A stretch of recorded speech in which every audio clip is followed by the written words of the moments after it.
Hello, my name is Yana the Heretic, and this is my channel. It is the unpopular opinion becoming popular. And we are talking about Gate 19 today. And Gate 19 is the last gate in the quarter of mutation, which the theme has been transformation for the last 3 months. And this is the last gate under the archetype, the Keepers of the Wheel. And the Keepers of the Wheel we've talked about are the silent ones, the ones that hold enormous power and strength and resilience, those that are hidden beneath the cracks. And they make the world turn silently. And Gate 19 is the gate of wanting and approach. So we started this gate on January 27th, and I know there's been a lot of currents of energy that have been flowing through, specifically because of the 6 planetary alignment and the new year last week. And it definitely has marked a very emotional period of time. This year is going to be a very emotional time. And what I know from human design and the times that are continuing throughout the next 2 years, especially last year included, honestly, is the nationwide transformation, the faults that are being brought to the surface about our systems in place, our nationwide systems, our laws, the rules that we live by, the way that society is structured, the people in power. All of this is going to shake up and be destabilized in order to create a new way of doing things, a new way of teaching, a new way of law, a new way of fairness. You know, there's people that are talking about changing our medicine and our food supply, and to be honest about what is in our food and in our medicine, and to also see how science is not the only thing allowed in medicine. It's also spirit, it's also trauma, it's also the environment that we put ourselves in, the environment that has brought us to where we are at now. And it truly stays in our memory. So we are going to be expelling all of this in our body's memory, which is water, and emotions are water. And we're going to just take all of the things that are in our chalice that have been bubbling over, and we're going to recover the universe, recover the world in the next 2 to 5 years. Because it'll take a long time to stabilize these changes as well. So the gate of wanting is all about need. So I have somebody in my life that I live with that has the motivation of need. So they wake up every day and they know exactly what's missing. They know that they're a creature of comfort, and they need their basic needs met. So that is shelter, relationships, social stimulus, and shelter, a place to rest and lay their head, and food, definitely food. So Gate 19s absolutely need their fridge to be full for them to know what they're eating, for them to know where they're going to stay the night. They are not people that want to be on the whim. So you'll know some of these people that aren't very necessarily spontaneous about what they're going to be trying out that doesn't fit their needs. This is also considered the gate of flirting. So the flirting to create these networks and systems that bring us the needs that we require. So the ups and downs of this is like, what are you giving back as well? So some people will take, and they will take no matter what, even if their needs are selfish. And it's always nice to be able to kind of check yourself and just be like, hey, like, I'm super sensitive to this specific thing, and our sensitivities rise, we get really emotional. This is a root gate as well.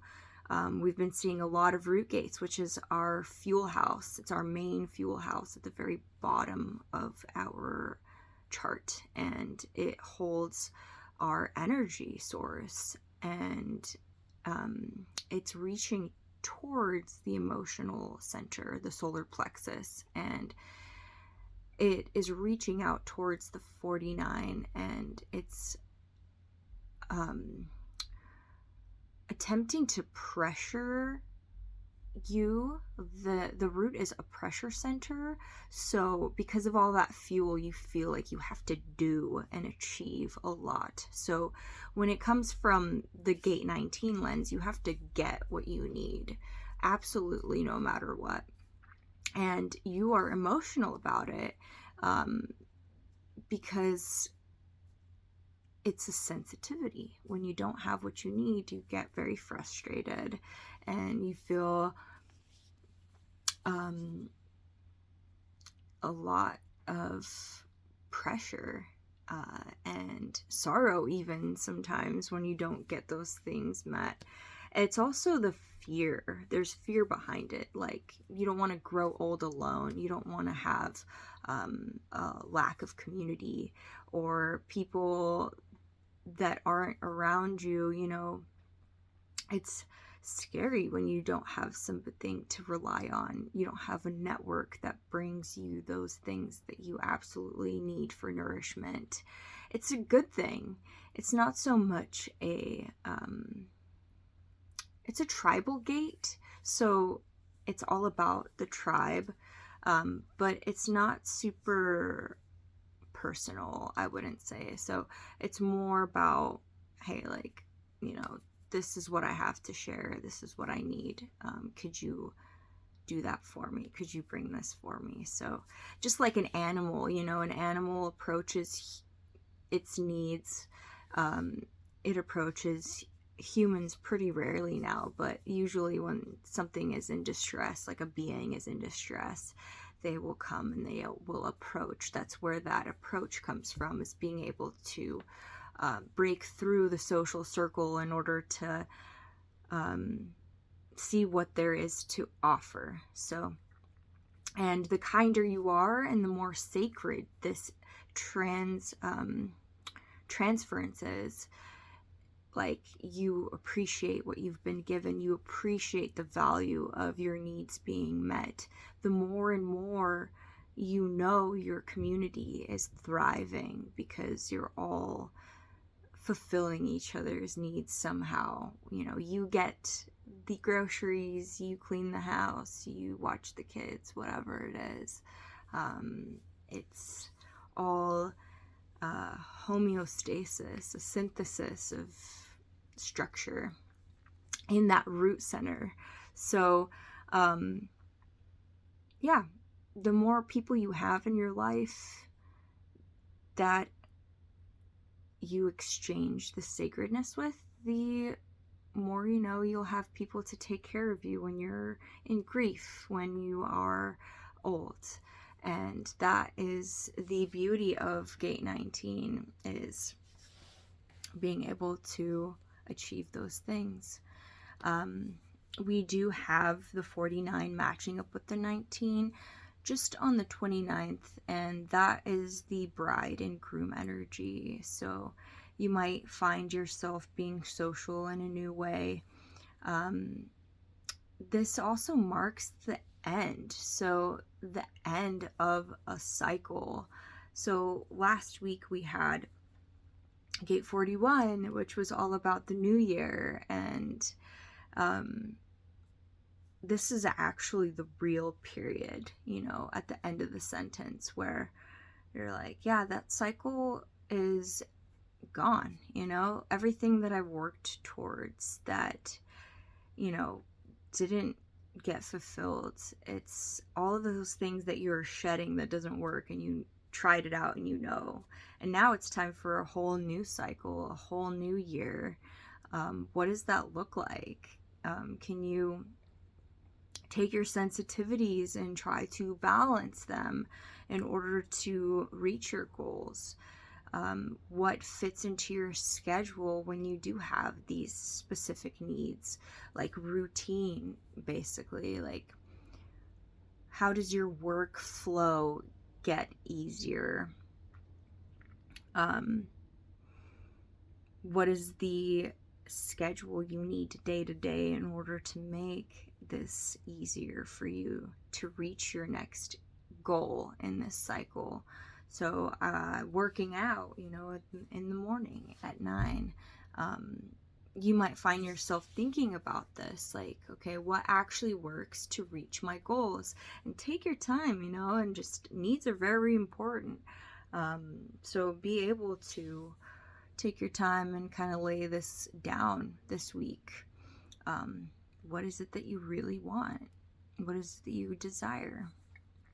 And who do you desire to be in this very emotional, transformative time? What is there for you to stand up for?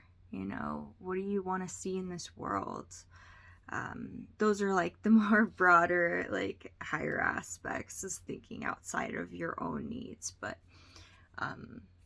the more and more we go through the next quarters, the more and more it will be revealed.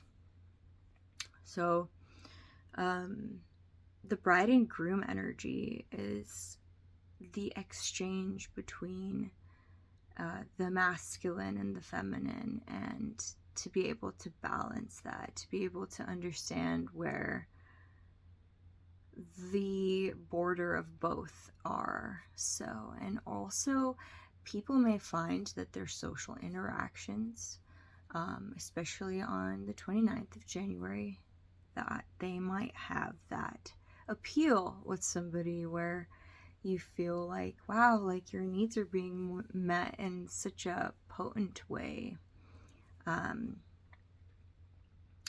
Or your needs are not being met and you want to transform your relationship guidelines, whatever that looks like.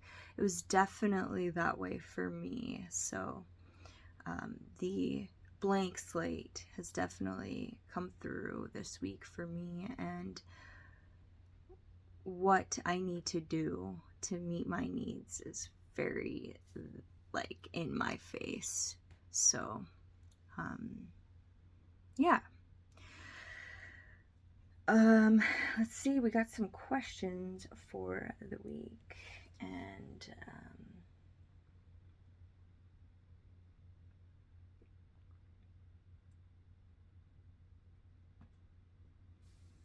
how did your cycle end? What have you learned from this cycle, and what truths have been brought forward? I have said this a lot. Just make sure you pinpoint exactly what you've achieved, what worked, what didn't work, so you can kind of go back and just be like, yeah, like this is what it looks like. I'm not going to do that shit again, I'm not going to go down that path. Who has been there for you unconditionally in life?